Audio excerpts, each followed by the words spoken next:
తప్పినా నన్ను నీవు వెదకి రక్షించితివే. నన్ను నీవు మరువని దేవా, నన్ను నీవు మరువని దేవా. నీవే నా మంచి కాపరివి, నీవే నా మంచి కాపరివి. అందరు కలిసి చప్పట్లతో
రక్షించితివే. నిత్య జీవము ఇచ్చిన దేవా, నిత్య జీవము ఇచ్చిన దేవా. స్తోత్రాలు ప్రతి ఒక్కరు. నీవే నా మంచి కాపరివి, మంచి కాపరివి.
ఇది మనకు నిశ్చయత అయి ఉండాలి. దానికి పెద్ద డీలే ఉందండి. దేవుడు నాకు మరణాన్ని ఆయన అనుమతింపు చేస్తే, when God allows me to die, if God allows me to die, I will happily give my life to Jesus. యేసుకు నా జీవితాన్ని ఇస్తాను, ఎందుకంటే ఆయన రాజ్యంలో ఆయనతో పాటు సదాకాలం ఉండేటువంటి గొప్ప కృప నాకు ఇచ్చేది మరణమే. Death is not an ending to our lives, but death is the promotion to humans life. మరణం అనేది జీవితానికి ముగింపు కాదు, కానీ మరణం అనేది నిత్యత్వానికి ప్రారంభం. Praise God, hallelujah. ఇప్పుడు అందరూ బట్టి మిమ్మల్ని అందరినీ ధైర్యంతో నింపుతున్నాను. When God is my light and salvation, when God is your creator, when God is your saviour, when God is your redeemer, when God is your when your God is the God who can give you breakthrough, you don't have to be fear of anything. దేవుడు నీకు జయాన్ని ఇచ్చేటువంటి వాడు. Our God is the victorious God. When God is a victorious God, you cannot feel any anxious. నువ్వు feel అవ్వడానికి చెప్పండి ఆస్కారమే లేదు. సృష్టిని సృష్టించిన సృష్టికర్త మనకున్నాడు. కీర్తనకారుడు అంటాడు 50వ కీర్తన 12వ చరణంలో, లోకము దాని సంపూర్ణత నావే. లోకము దాని సంపూర్ణత అంటే లోకంలో ఉన్నటువంటి సృష్టిలో కలుగు చేయటువంటి ప్రతి వస్తువు ఎవరిది? ఇప్పుడు చెప్పండి, దేవుడు గొప్పోడా సైంటిస్టులు గొప్పోడా? సైంటిస్టులు గొప్పవాళ్ళు, సైంటిస్టులు చాలా జ్ఞానం కలిగినటువంటి వారే. కానీ సైంటిస్టులు ఏం చేయగలుగుతారు? దేవుడు సృష్టించిన పదార్థం నుంచి ఇంకొక ప్రోక్రియేషన్ చేయగలుగుతారేమో. అర్థమైందండి? ఒక వస్తువుని తీసుకుని మళ్ళా ఇంకొక వస్తువుని తయారు చేయగలుగుతారు. మట్టి లేకుండా, వారు మట్టిలో మూలకాలు లేకుండా మరొక దాన్ని ఏమైనా సృష్టించగలరా? ఈ ప్రపంచంలో ఏ వస్తువు అయినా సరే దేవుడు యాక్చువల్లీ పదార్థాన్ని సృష్టించాడు, ఎలిమెంట్స్ని ఆయన సృష్టించాడు. ఆకాశం, భూమి, అందులో సమస్తం, నీరు. ఏమండి, ఏ సైంటిస్ట్ అయినా వాటర్ డ్రాప్ని క్రియేట్ చేయగలరా? ఎంత మట్టి ఏమైనా క్రియేట్ చేయగలరా? క్రియేట్ చేసిన దానిలోంచి వేరే ఆటని ఏం చేయగలడు? రీక్రియేట్ చేయగలడేమో. కానీ క్రియేషన్ అంతా ఎవరి ద్వారా జరిగింది? దేవుడే. కనుక హ్యూమన్ బాడీని ఎవరన్నా ల్యాబొరేటరీలో తయారు చేయగలరా? గుండెని తయారు చేసి దాన్ని ఏం చేయగలడు? ఏమీ చేయలేడు. అందుని బట్టి సో దేవుడు సమస్తానికి ఆధారభూతుడు, దేవుడే సమస్తాన్ని కలుగు చేసినటువంటి వాడు. స్తోత్రం చెప్పండి. రెండోది మనం ఆలోచన చేస్తున్నప్పుడు, ప్రాణం పెట్టి తిరిగి లేచిన యేసయ్య నీకున్నాడు కాబట్టి భయపడదు అంటున్నాడు దేవుని వాక్యం. అపోస్తల కార్యక్రమం 2వ అధ్యాయం 24వ వచనం. అపోస్తల కార్యక్రమం 2వ అధ్యాయం 24వ వచనం చదువుకుందాం. అపోస్తల కార్యక్రమం 2వ అధ్యాయం 24వ వచనం. మరణము ఆయనని బంధించుట అసాధ్యము గనుక దేవుడు మరణ వేదనలను తొలగించి ఆయనను లేపెను. మరణం ఆయన బంధించుట అసాధ్యం. A death cannot bind Jesus. మరణము యేసయ్యని ఏం చేయలేకపోయింది? మనల్ని అయితే బంధించేస్తుంది మరణం. దాన్ని అందరూ బట్టి మరణాన్ని ఏమంటే కడపట నశింపచేయు శత్రువు, ద లాస్ట్ ఎనిమీ. కడపట నశింపచేయు శత్రువు మరణం అయితే మరణం ప్రతి ఒక్కరిని బంధించింది. కానీ యేసయ్యని మరణం ఏం చేయలేకపోయింది? మరణపాశ్యములు యేసయ్యని ఏం చేయలేకపోయినాయి? బంధించలేకపోయినాయి. యేసుక్రీస్తు ప్రభువారు మరణాన్ని తిరిగి జయించినటువంటి వాడు, ఆయన జయశాలుడు కదా. ఇప్పుడు దేవుని వాక్యం ఏం చెప్తుందంటే, ప్రాణం పెట్టి తిరిగి లేచిన యేసయ్య నీకున్నాడు కాబట్టి నువ్వు భయపడొద్దు. ప్రాణం పెట్టిన, ఎందుకంటే మన ప్రభు విజయవీరుడు. He conquered everything. ఆయన మనిషిగా పుట్టినప్పటికీ, మనవలే శరీరాన్ని ధరించి ఆయన ఈ లోకంలో జీవించినప్పటికీ కూడా హీ కాంకర్డ్ ఎవ్రీథింగ్.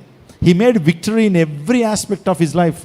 అంటే ఆయన పాపం మీద జయాన్ని పొంది ఉన్నాడు, మరణం మీద విజయాన్ని పొందుకున్నాడు, సమాధి మీద విజయాన్ని పొందుకున్నాడు, దురాత్మ చీకటి అంధకార శక్తుల మీద విజయాన్ని పొందుకున్నాడు, సాతాను మీద విజయాన్ని పొందుకున్నాడు. ఈ ప్రపంచంలోని ఎవ్రీ పొలిటికల్ పవర్స్ మీద మన ప్రభువైన యేసుక్రీస్తు ప్రభు విజయాన్ని పొందుకున్నాడు. కాబట్టి ఆయన ఏం చెప్తున్నాడంటే, so I would like to give the victory that I have. నాకు నేను ఏ విధంగా విజయవీరునో నీకు కూడా అటువంటి విజయాన్ని నేను ఇవ్వాలని ఆశపడుతున్నాను. అందుని బట్టి ప్రభు అంటాడు రోమపత్రికలో, అపోస్తలుడైన పౌలు రాస్తూ, you are more than conquerors. చెప్పండి, you are more than conquerors. అంటే అత్యధిక విజయాన్ని నేను ఇస్తాను వాగ్దానం చేస్తున్నాడు. మోర్ దాన్ కాంకరర్స్ అంటే ఏంటి? You are more than conquer అంటేనే విజయవీరుడు. ఇప్పుడు మనం ఎవరట? You are more than conquerors అంటే విజయవీరుల కంటే నువ్వు గొప్పవాడు అని చెప్తున్నాడు. అంటే దాన్ని అత్యధిక విజయం. విజయం అంటేనే చాలా హ్యాపీ, అత్యధిక విజయం అంటే ఇంకా నెక్స్ట్ లెవెల్ కదా అది. దేవుడు అటువంటి విజయవీరులుగా నేను చేస్తాను దేవుడు వాగ్దానం చేస్తున్నాడు. ఎందుకు రోమన్స్కి ఇది రాశాడు? పాల్ రోమన్స్కి ఎందుకు రాశాడంటే, ఈ రోమన్స్కి ఎక్కువ విజయం అంటే చాలా కోరిక. యుద్ధాలు చేసేవారు రోమన్ ఎంపరర్స్ తెలుసు కదండి, జూలియస్ సీజర్. ఏమంటే ఎక్కువ యుద్ధాలు చేసినటువంటి రోమన్స్. ఎప్పుడు కూడా రోమన్కి చాలా డిసిప్లిన్ ఎక్కువ, యుద్ధంలో ఎక్కువ సోల్జర్స్. రోమన్ సోల్జర్స్ మీరు చూస్తే ప్రపంచంలో ద మోస్ట్ డిసిప్లైన్ ఆర్మీ ఎవరిదంటే రోమన్స్దే. చాలా పోరాట పట్టుమ కలిగినటువంటి వారు. ఆ రోమన్స్కి ఉన్నటువంటి ఆ డిసిప్లైన్ వార్లో మరి ఏ దేశానికి లేదని చెప్తారు. వారికి విజయం అంటే చాలా చాలా ఇష్టం, విజయం పొందాలంటే చాలా చాలా ఇష్టం. వారికి విజయ కాంక్ష ఎక్కువ, విక్టరీ కాన్షియస్ ఎక్కువ. అందును బట్టి ఆ రోమా సంఘానికి అపోస్తలుడైన పౌలు రాస్తున్నాడు, you are more than conquerors. యేసులో అత్యధికమైన విజయం మనకుంది, ప్రభువులో మనకు విజయం ఉంది. ప్రతి విషయంలో ఇక్కడ విజయాన్ని మనం పొందుకోవచ్చు. అందరూ భయపడొద్దు. భయపడుతున్న కొలది నీలో ఆరోగ్యం క్షీణించిపోతూ ఉంటుంది. భయపడుతున్న కొలది సాతాను నేను ఇంకా భయపడుతూనే ఉంటాడు. ధైర్యంగా ముందుకు కొనసాగు, పరిగెత్తు. ఒకవేళ పరిగెత్తలేకపోతున్నావా నడువు, నడవలేకపోతున్నావా కనీసం పాకలేకపోతున్నావా కనీసం ఏం చేయి, నిలబడు. అంతేగాని కూర్చుండిపోద్దు. ఒక విజయాన్ని సాధించడానికి ఒక తీర్మానం తీసుకున్నాను. నీ జీవితంలో విజయం సాధించాలి అనేటువంటి కాంక్షతో బయలుదేరావు. పరిగెట్టలేకపోతున్నావా కనీసం నడవలేకపోతున్నావా కనీసం పాకలేకపోతున్నావు నిలబడు.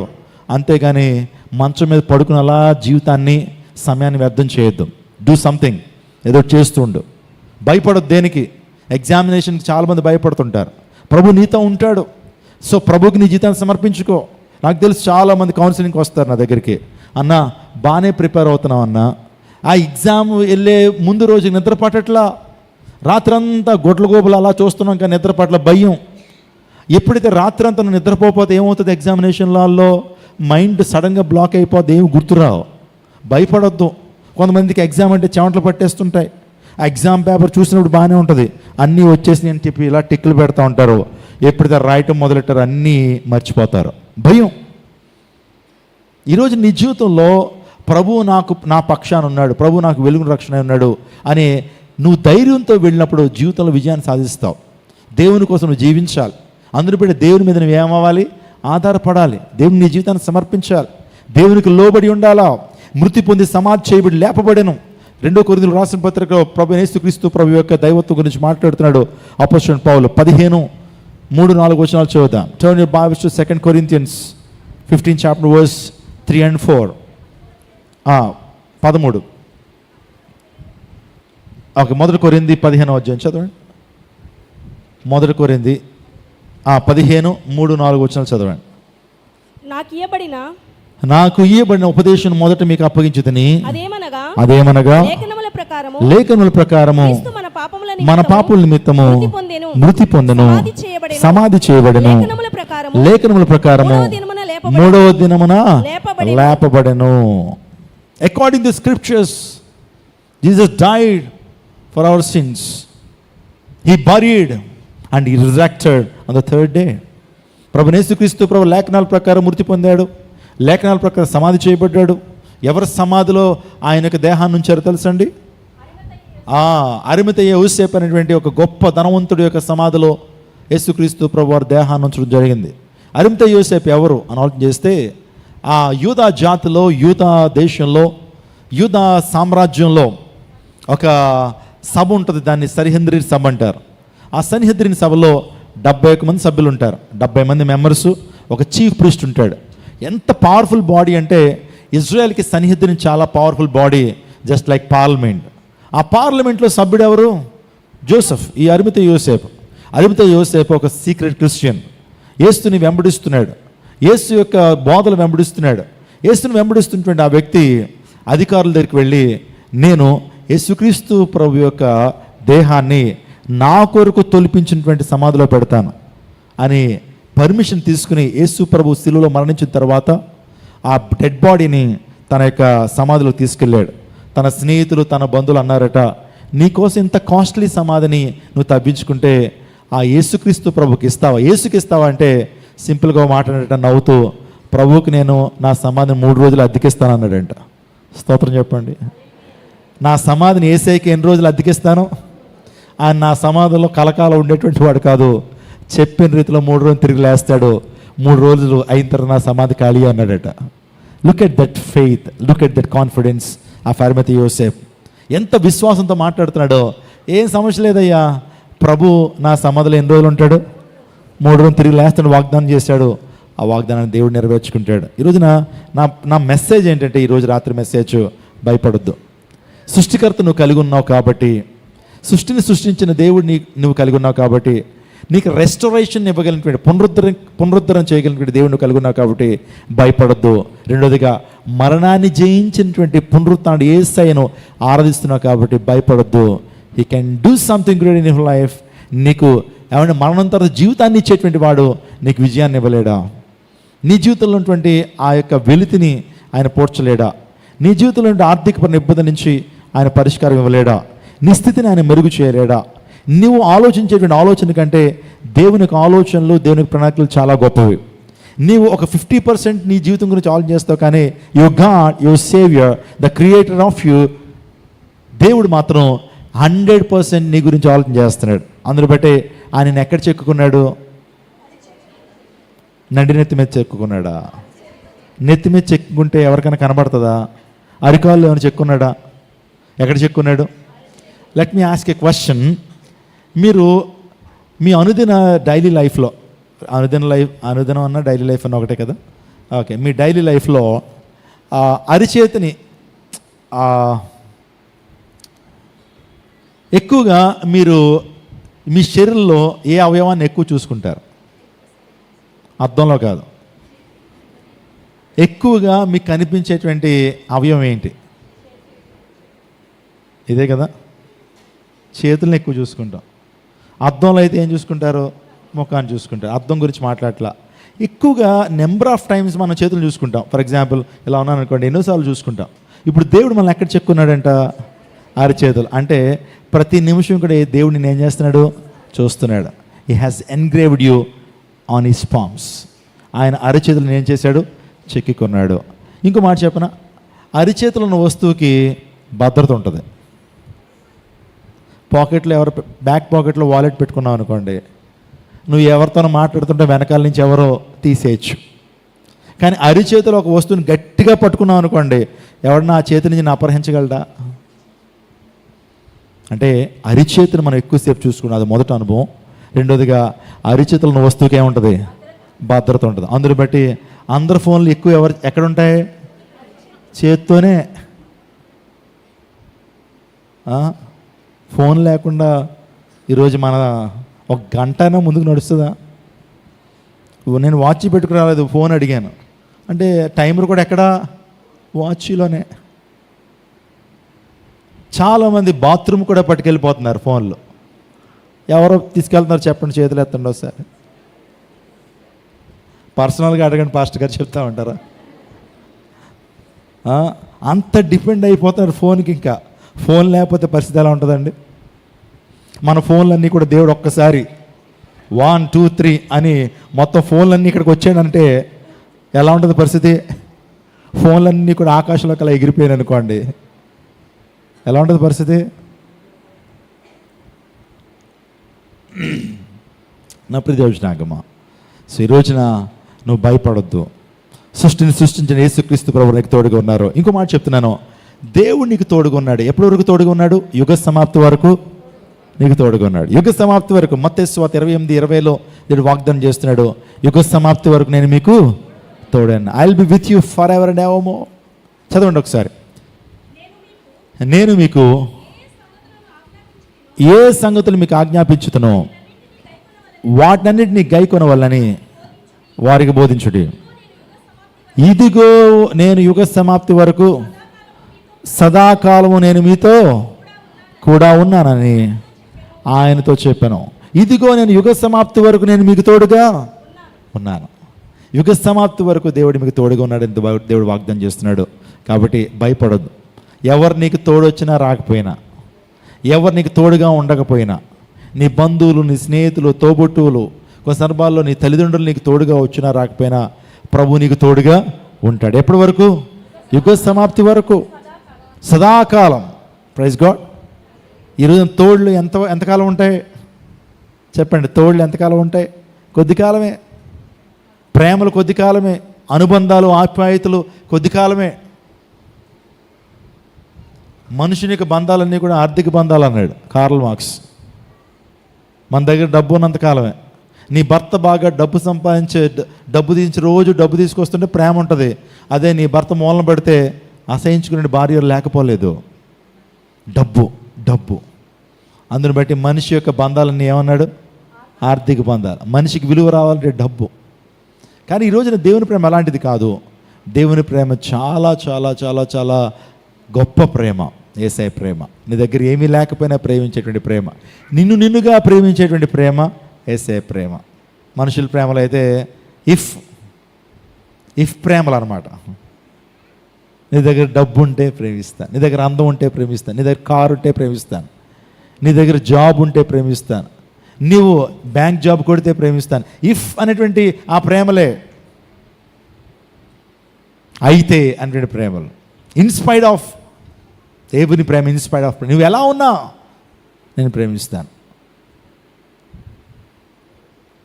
కాబట్టి యేసయ్య నీకు తోడుగా ఉంటాడు. అందులో బట్టి యేసయ్యకు ఒక పేరేంటి? ఇమ్మాన్యుయల్. అంటే మాటకు అర్థం ఏంటి? దేవుడు మనకు తోడు. యుగ సమాప్తి వరకు దేవుడు మనకు తోడైనటువంటి వాడు. మత్తయి 1:22 ఆయనకి ఇమ్మానుయేలును పేరు పెడతా. దేవుడు మనకు తోడై ఉంటాడు. చివరిగా ఇది చదువుకొని ప్రార్థన చేసుకుందాం. మత్తయి సువార్త 8:27. మత్తయి సువార్త 8:27. మాథ్యూ 8:27. ఆ మనుషులు ఆశ్చర్యపడి ఈయన ఎట్టివాడో, ఈయనకు గాలియు సముద్రమును లోబడుచున్నవని చెప్పుకొనిరి. చూడండి, అక్కడ యేసుక్రీస్తు ప్రభు వారిని చూసినటువంటి వారు ఆశ్చర్యపడి ఈయన ఎట్టివాడో, ఈయనకు గాలియు సముద్రమును లోబడుచున్నవంటే యేసయ్య ప్రకృతిని శాసించగలిగినటువంటి దేవుడు ఆయన. ఆమేన్. ప్రకృతి మీద అధికారం ఉన్నటువంటి వాడు ఆయన. సమస్తమును సృష్టించినటువంటి దేవుడు కాబట్టి సృష్టిని శాసించగలడు ఆయన. సముద్రాన్ని నెమ్మలపరిచేటువంటి దేవుడు ఆయన. సముద్రాన్ని 2 పాలుగా చేసినటువంటి దేవుడు ఆయన. యోర్దాన్ నది 2 పాలుగా చేసినటువంటి దేవుడు ఆయన. ఉడికిన గర్భాలను కూడా తెరిచినటువంటి వాడు ఆయన. ఇంకా చెప్పాలంటే ఆయనకు ప్రార్థన చేస్తున్నప్పుడు సూర్యచంద్రుని నిలిపినటువంటి దేవుడు ఆయన. వర్షాన్ని నిలిపినటువంటి దేవుడు ఆయన. అసాధ్యాన్ని సుసాధ్యపరిచిన దేవుడు కాబట్టి నువ్వు భయపడొద్దు. ఆయన కృపలో నడువు, నమ్మకంగా ప్రభు కోసం జీవించు. తద్వారా నిజంలో గొప్ప ఆశీర్వాదాన్ని పొందుకుంటు. నేను ఒక మాట చెప్తున్నాను, you must be connected with the creator. నువ్వు సృష్టికర్త ఏమవ్వాలి? కనెక్ట్ చేయబడినప్పుడు నీ ప్రతి అవసరం తీర్చబడుతుంది. నువ్వు దేవునితో కనెక్ట్ అవ్వకుండా నువ్వు ఎన్ని ప్రయత్నాలు చేసినా సరే అవన్నీ విఫలం అవుతాయి. ఒక తిరణాలు జరుగుతున్నప్పుడు ఒక చిన్న పాప తప్పిపోయింది. 8 years 9 years ఉంటాయి. తల్లిదండ్రులు వెతికారు కనబట్టలేదు. ఎవరో ఒక ఆయన ఆ పాపను చూసి తెంగర చూపులు బిత్తిరి చూపులు చూస్తుందని ఇంటికి తీసుకెళ్ళాడు. ఏడు పాపట్ల అమ్మ అని ఏడుస్తూ ఉంది, నాన్న ఏడుస్తుంది. దీని 7 పాపాలని మార్కెట్లోకి వెళ్ళి చాక్లెట్లు తీసుకొచ్చాడు, ముందేసాడు. చాక్లెట్లన్నీ తినేసింది, మళ్ళీ ఏడుపు స్టార్ట్ చేసింది.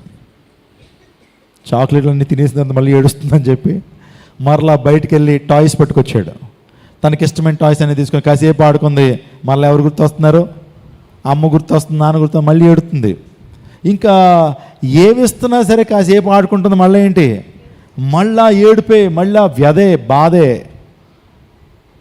మీరు నమ్మండి, రాత్రంతా అవి కావాలి ఇవి కావాలని చెప్పి అన్నీ తీసుకొచ్చాడు. కాసేపు ఆడుకుంటుంది, తర్వాత ఏం చేస్తుంది? ఏడుస్తుంది. ఉదయాన్నే ఆ తల్లిదండ్రులు ఆ అమ్మాయిని ఎట్టకెలకి వెతికి పట్టుకుని పరుగున వచ్చి ఆ తల్లి కౌగిట్లో ఒదిగిపోయి ఆ కన్నీరంతా విడిచిపెట్టింది. ఇంకా అక్కడి నుంచి ఏమీ లేదు, ఏడుపు లేదు, చాలా సంతోషంగా ఉందట. ఎందుకు మాట చెప్పాను తెలుసా? తల్లిదండ్రులతో ఆమెకు కనెక్షన్ వచ్చిన తర్వాత ఏడుపు లేదు. తన జీవితంలో ఆనందము, తన జీవితంలో సెక్యూరిటీ ఫీలింగ్, తన జీవితంలో ఐడెంటిటీ క్రైసిస్ పోయింది, తన జీవితంలో ఆనందించగలిగింది. ఈ రోజున నువ్వు దేవునితో కనెక్ట్ అవ్వకుండా ఈ లోకంలో నువ్వు ఎన్ని కార్యక్రమాలు చేసినా, ఎన్ని ప్లెజర్స్ నువ్వు అనుభవించినా తాత్కాలికమే. పాపము నీకు ఇచ్చేటువంటి ఆనందము తాత్కాలికమైందే. ఈ రోజున ఆ యొక్క కుమార్తెకి చాక్లెట్లు తీసుకొచ్చారు, బిర్యానీ తీసుకొచ్చాడు, టాయ్స్ తీసుకొచ్చాడు, తనకి ఇష్టమైనటువంటి డ్రెస్సులు ఫ్రాక్స్ తీసుకొచ్చాడు. అవన్నీ ఎంతసేపు ఇచ్చే ఆనందం? ఎంతసేపు ఏడుపు నాపిని? కొద్దిసేపే. అలాగే ప్రియమని తమ్ముడు, ప్రియమని చెల్లి, లోకములో నువ్వు నీ యొక్క ఖాళీ హృదయాన్ని నింపాలనుకుంటున్నావు కదా, ఈ ఖాళీ హృదయం అంటది ఏ దిల్ మాంగే మోర్ అంటది. తీసుకొచ్చి పెడతావు ఈ దిల్కి, అది కాసేపు అయిన తర్వాత ఇంకా కావాలంటది, ఇంకా కావాలని చెప్పి కాసేపటికి కొద్ది కాలం నువ్వు ఎడిక్ట్ అయిపోతావు, అది లేకుండా జీవించలేని పరిస్థితిలోకి వెళ్ళిపోతుంటావు. కానీ వన్స్ నువ్వు దేవునితో కనెక్ట్ అయినప్పుడు, వన్స్ సృష్టికర్త నువ్వు కనెక్ట్ అయినప్పుడు, యేసే నీ హృదయంలోకి ఆహ్వానించినప్పుడు నిజంలో శాశ్వత ఆనందాన్ని ఇస్తాడు, నీ జీవితంలో ఉన్నతమైనటువంటి స్థానానికి ప్రభు నడిపిస్తాడు. భయపడొద్దు. దేవుడి రాత్రి కాలసలో ఒకే విషయాన్ని చెప్తున్నాడు, భయపడొద్దు. ఆయన మనందరికీ ఇస్తున్న వాగ్దానం అదే, do not be afraid, don't be anxious. నేను మీ కొరకు స్థలము సిద్ధపరచి వెళ్తున్నాను, నా తండ్రి ఇంట అనేక నివాసములు కలవు, లేని నేను మీతో చెప్పుదును. నా తండ్రిని అనేక నివాసములు కలవు, లేని నేను మీతో చెప్పుదును. మీ కొరకు స్థలము సిద్ధపరచ వెళ్తున్నాను, యోహాను సువార్తలో ప్రభు అన్నాడు. కాబట్టి భయపడొద్దు. సో మీ జీవితంలో ధైర్యం తెచ్చుకోండి. సో దావీదు జీవితాన్ని ఆలోచన చేసినా సరే, అబ్రహాము జీవితాన్ని ఆలోచన చేసినా నిజంగా వారు ప్రభువును బట్టి ధైర్యం తెచ్చుకోండి. ఎవరిని బట్టి ధైర్యం? మనకి ప్రభువుని బట్టి ధైర్యం తెచ్చుకోవాలి. షడ్రక్ మేషక్ అబేద్నెగోలు అగ్నిగుండంలో భయపడ్డారా? అగ్నిగుండంలో వేస్తానంటే వారు భయపడ్డారా? వారు ఏమన్నారు?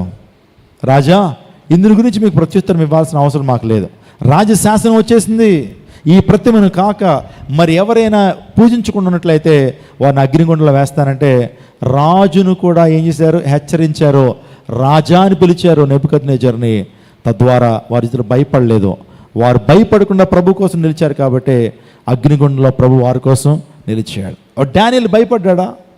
సింహబోన్లో వేస్తారని తెలిసిన ఇటు శాసనం సంతకం చేయబడినప్పటికీ కూడా యెరూషలేము వైపు తన కిటికీలను తెరిచి ముమ్మారు ఏం చేశాడట? అందరినీ కిటికీలు తెరిచి చూసుకోండిరా బాబు ప్రార్థన చేస్తున్నానని ఛాలెంజ్ విసిరి మరీ ప్రార్థన చేశాడు. సింహపు బోనుల్లో పడివేయబట్టి కూడా సింహాలు ఏమీ చేయలేకపోయినాయి. సువార్త కొరకు సిగ్గుపడలేదు, సువార్త కోసం భయపడలేదు అపోస్తలుడైన పౌలు. అతను సాక్షులుగా మార్చబడుతున్నప్పటికీ కూడా చరిత్ర చెప్తుంది, ఈ రోమన్ గవర్నమెంట్ ఏం చేశారంటే అపోస్తలుడైన పౌలు సువార్త ప్రకటిస్తున్నాడని ఆ రోమన్ చెరసాల్లో వేసి యేసుక్రీస్తు ప్రభు నామం పేరిట పౌలు గారిని శిరశ్ఛేదనం చేస్తానన్నారు. శిరశ్ఛేదనం చేస్తానంటే నా ప్రభు కోసం ప్రాణాలు అర్పించడానికి నేను ఎప్పుడూ కూడా సంశయించట్లేదు, నా ప్రభు కొరకు నేను ప్రాణాలు అర్పిస్తానని ధైర్యంతో వెళ్ళాడు. యెరూషలేములో నీకు శ్రమ ఉంది, యెరూషలేములో నీకు మరణం ఉందన్నా సరే యెరూషలేముకి వెళ్ళాడు ఎవరు? పౌలు గారు. అలాంటి పౌలు తనట శిరశ్ఛేదనం చేస్తున్నారట. శిరశ్ఛేదనం చెప్పిన ఇలాంటి పోడియం లాంటిది ఉంటుంది, అక్కడ తల పెట్టాలి. పెట్టినప్పుడు ఒక సెంచురీని వస్తాడు, శతాధిపతి వస్తాడు, ఒక పదునైన ఖడ్గాన్ని తీసుకుని ఒక్క వేటుకి ఏం చేస్తారు? తల ఏమైపోవాలి, మొండెం నుంచి వేరే 2-3 షాట్లు కాదు, ఇంకా ఒకే షాట్కి ఆ యొక్క బాడీ నుంచి హెడ్ ఏమైపోవాలి? వేరుపరచబడిపోవాలి. ఎప్పుడైతే ఆ తల నరక వేయబడి అపోస్తలుడైన పౌలు మెట్ల మించి అలా పడుతున్నప్పుడట అపోస్తలుడైన పౌలు యొక్క ముఖంలో చిరునవ్వు కనబడుతుందంట. చిరునవ్వు. అందరూ ఆశ్చర్యపోయారట, ఈయనలో మరణకళలే ప్రేతకళ అంటారు కదా, అది లేదే. అంటే ఈ వ్యక్తి దేనికి భయపడలా? మరణానికి భయపడలేదు.